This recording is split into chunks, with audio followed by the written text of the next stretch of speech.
Massive protests have now erupted outside the Law College hours after the arrest of the three accused in gang rape of the female student inside the Law College campus in Kasbah. The shocking incident has triggered outrage among students as well as activists, with student wing of the left taking to streets outside the college demanding justice as well as strict action against perpetrators. Tensions are escalating quickly and in fact on your screens, students there fighting it out on streets, clashing with the policemen who were deployed outside the college gates. The police detained protesters after the protest turned violent. The clamour over that gang rape is now growing with each passing day. It comes months of the RJ Kaur rape and murder case that shook the conscience of entire nation, and now just barely about 10 months since that unfortunate and heinous crime, another story of gang rape coming to light from South Kolkata. My colleague Saurabh Datta is joining us from Kolkata right now. Saurabh, what's the latest we know so far as the accused is concerned? They've been shifted to police remand for the next 4 days. The line of questioning will now begin, and the police, of course, trying to ascertain facts of the matter.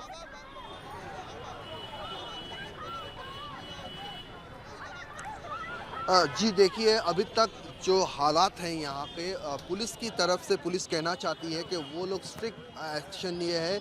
जब complain आई है तुरंत उन्होंने step लिया और 3 accused को arrest किया और उनको कोर्ट में उनका पेशी भी हो गया।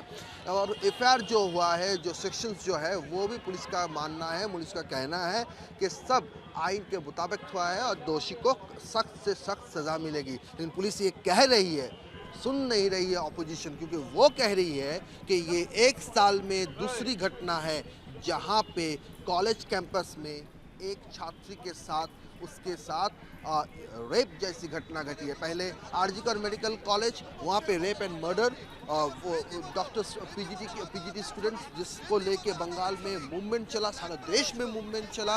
अभी तक उनके पिता माता का कहना है कि उनको न्याय विचार नहीं मिला है, जस्टिस नहीं मिला है। और इसके चलते हर महीने के 9 तारीख यहाँ पे जो डॉक्टर्स लोग हैं, जो सिविक बॉडीज़ का जो मंच है, वो लोग प्रोटेस्ट करते हैं। इस 9 जुलाई को भी ऐसा प्रोटेस्ट होगा, 9 अगस्त को भी बड़ी प्रोटेस्ट होगा।